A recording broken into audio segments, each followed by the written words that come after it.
Ayan, for our next parcel. Galing na naman to sa Gwen's Aqua Kits. So, ito yung last na aquatic plant na bibilan natin. Tingnan natin kung mabubuhay natin to and kung mapapapula natin. Red plant to eh. This is Rotala SG Singapore. Tama ba?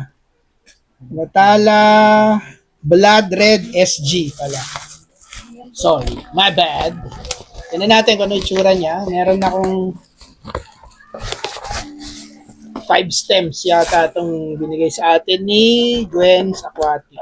Mura kasi itong sa Gwen's compared sa mga nagbebenta sa Facebook. So may libre na naman tayo. So ito yung Rotala Blood Red SG. Ito yata yun. And then meron rin tayong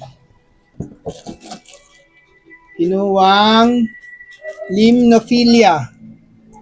So, sabi nila pag malakas yung ilaw at saka medyo naka CO2 yung planted tank mo, magpupula siya at mabubuhay mo siya. So, yun.